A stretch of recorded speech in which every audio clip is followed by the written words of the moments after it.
Before I start drawing, I want you to slow down with me.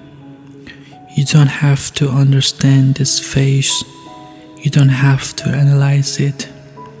Just stay here and breathe for a moment. Sometimes a drawing isn't about beauty, it's about what remains when beauty is gone. This face doesn't belong to a character from a movie or a person I know. It belongs to a feeling, a quiet one.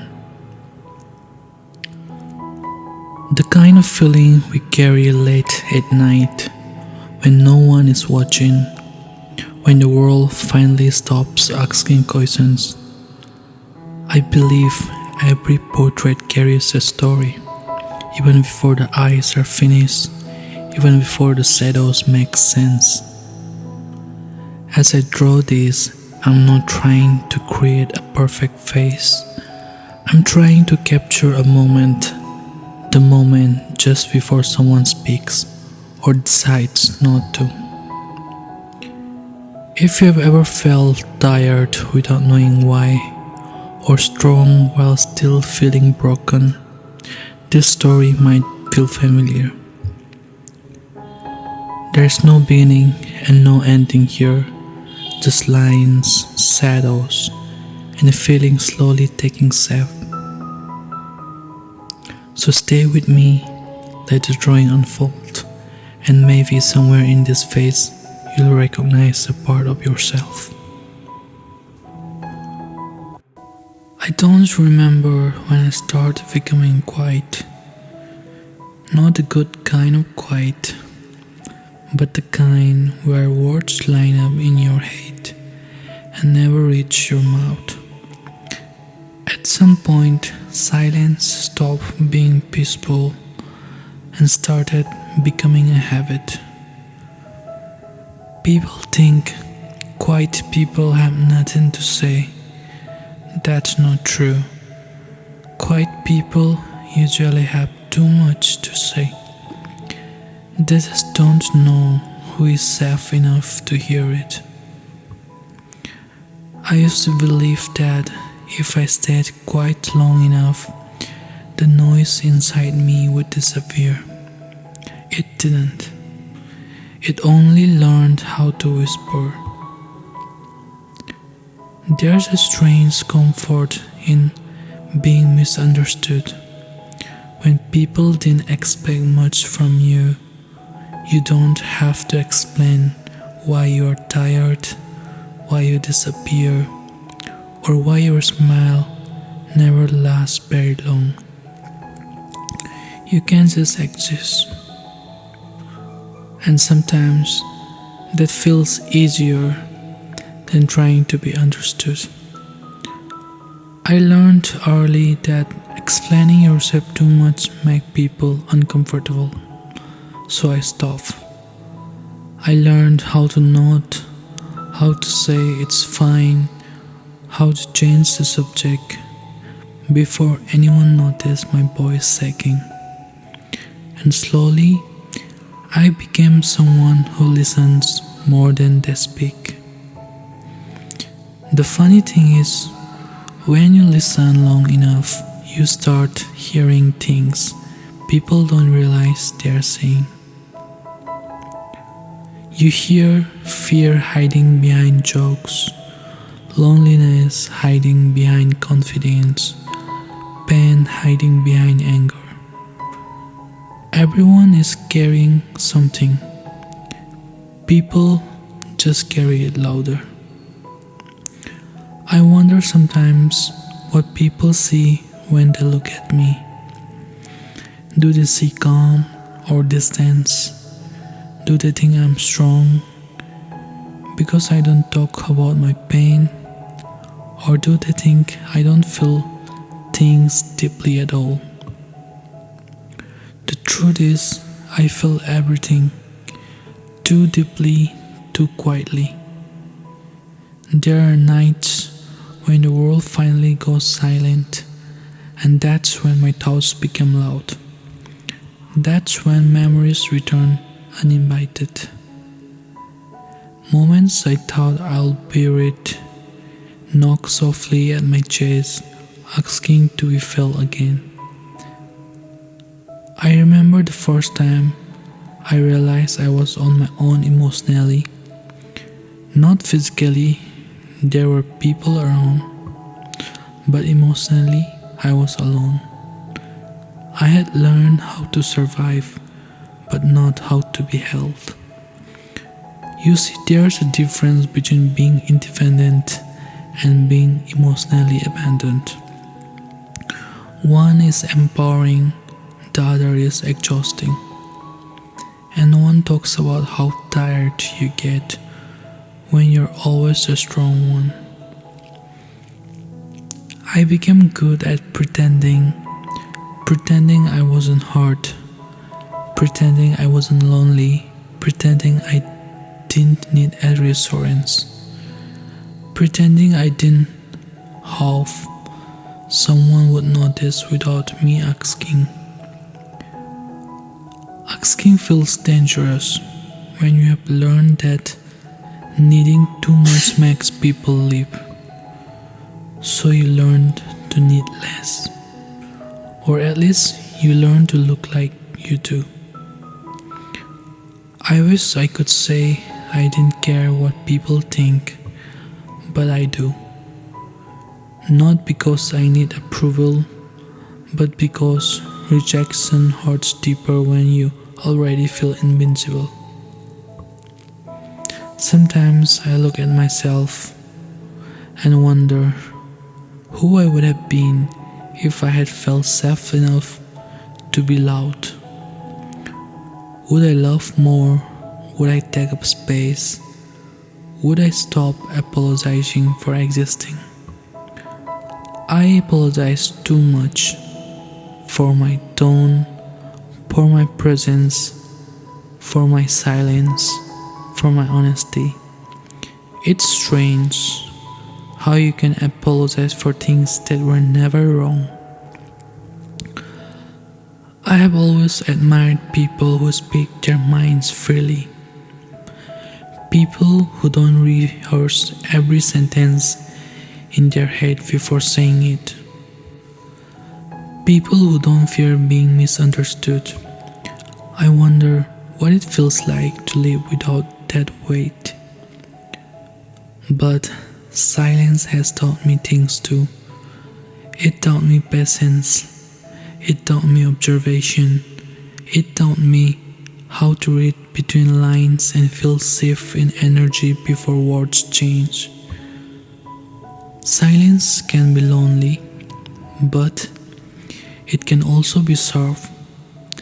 There's a reason I draw faces looking away. Because sometimes looking straight ahead takes more courage than we are ready for. Sometimes looking down isn't weakness, it's rest. I think people underestimate how much strength it takes to stay gentle in a world that keeps hardening you. I didn't become quiet because I was weak. I became quiet because I was protecting something soft. There were times I wanted someone to ask, "Are you okay?" and actually wait for the real answer. Not the polite one, not the automatic one, the honest one. But when no one asks, you learn how to answer yourself. You became your own listener, your own comfort, your own witness.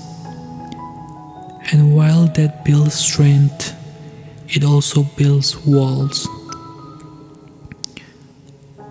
I don't think people realize how hard it is to unlearn emotional independence, how scary it feels to let someone else hold what you have carried along for so long.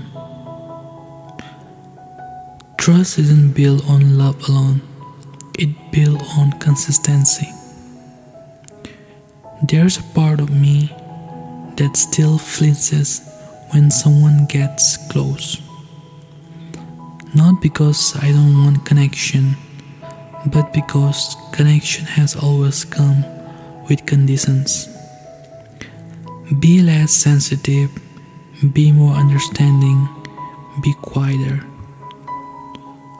So I learned how to shrink myself without disappearing completely. Enough to stay, not enough to be seen.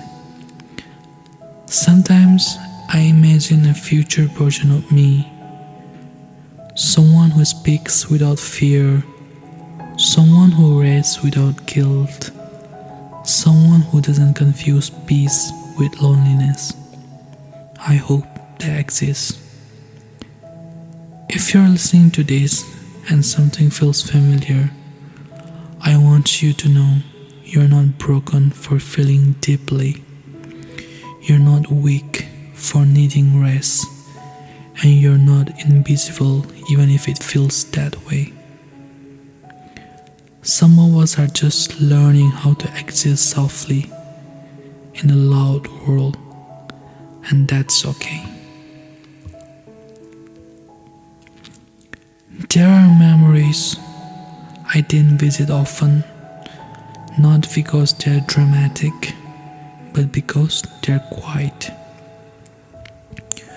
Quiet memories hurt differently. They don't scream, they sit beside you and wait. I remember being younger and believing that if I behaved well enough, if I stayed useful enough, if I didn't cause trouble, I would be loved effortlessly. No questions, no conditions, just love. But love, I learned, was often transactional. You were appreciated when you were convenient. You were noticed when you performed well, and you were forgotten when you needed too much. So I adapted. Children are good at that. They learn the rules before anyone else explains them. I learned when to speak, when to stay quiet, when to smile, when to disappear into the background. I learned how to read moods the way other kids learn games. Some people grow up loud, some grow up fast. I grew up aware. Aware of tension, aware of disappointment, aware of when affection was running low. That kind of awareness doesn't leave you. It follows you into adulthood, into friendships, into love. Even now, I sometimes feel responsible for other people's emotions. If someone is distant, I assume it's my fault. If someone leaves, I replay every conversation, looking for a moment I became too much or not enough. It's exhausting carrying invisible responsibility, but it's familiar. And familiar pain feels safer than unfamiliar peace. There were moments I wanted to be held without having to explain why. Moments I wanted someone to say, "You don't have to be strong right now." But strength became my default, not because I wanted it, but because no one else stepped in. I think that's how many of us break quietly. Not in one big moment, but in small, repeated realizations that no one is coming to save us. So we save ourselves, over and over again.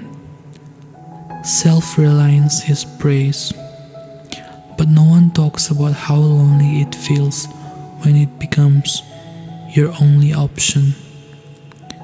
There is a difference between choosing independence and being forced into it. And healing begins when you finally tell yourself the truth about the difference. I used to think needing help meant failure, that if I couldn't handle things alone, I wasn't strong enough. But now I see it differently. Strength isn't silence. Strength is honesty when it would be easier to disappear. Still, all habits don't live quietly. Sometimes I still pull away when someone offers care, not because I don't want it, but because my body doesn't recognize it as safe. Healing is strange like that. You can understand something logically and still feel terrified emotionally. There are days I feel proud of how far I have come, and days I feel like I'm standing in the same place, just more aware of the damage. Both can be true. I have learned that healing is not about becoming a new person, it's about returning to the parts of yourself you had to abandon to survive. The soft parts, the honest parts, the parts that cried easily and trusted deeply. Those parts aren't gone, they're waiting. I think that's why I draw faces like this, looking away, eyes heavy, expressions unfinished. Because healing isn't loud, it doesn't announce itself. It happens quietly, in moments no one applauds.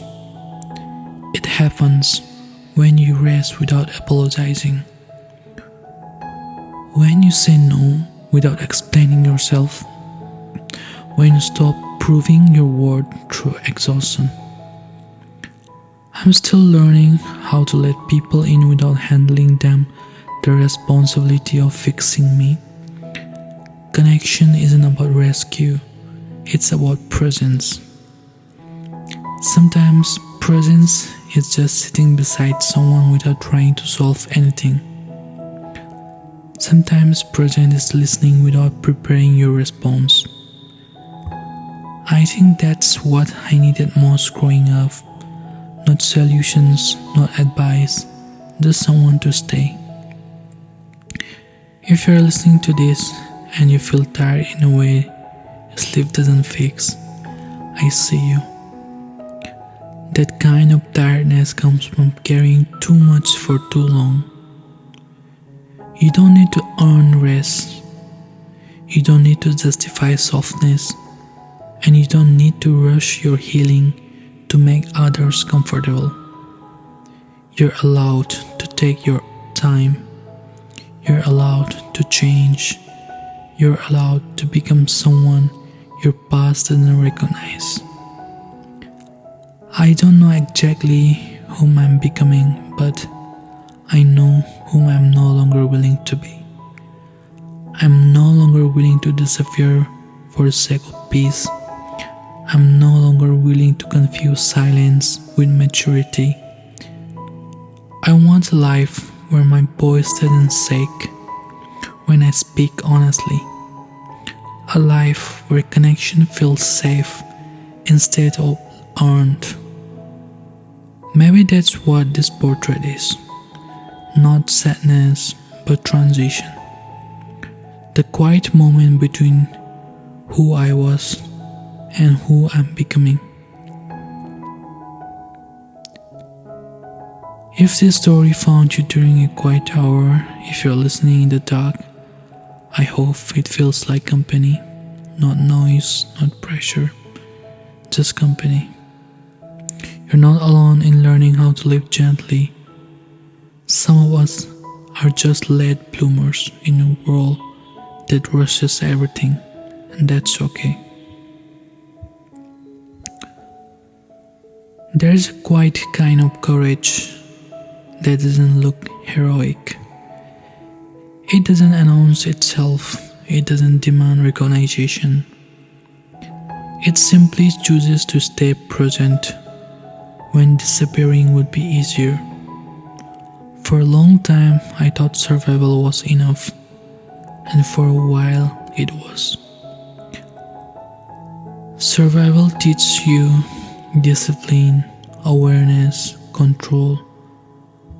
But survival alone is not a life. One day, without warning, I realized I wasn't living anymore. I was managing. Managing emotions, managing expectations, managing how much of myself I allowed into the room. That realization didn't come with panic. It came with sadness. A soft, heavy sadness that asks a simple question: is this all you want your life to be? I didn't have an answer, but the question stayed. Healing doesn't begin when pain ends. It begins when honesty starts. And honesty is terrifying when you have built your safety around silence. I started noticing how often I dismiss my own needs, how quickly I minimize my feelings, how easily I told myself it's not that bad when it clearly was.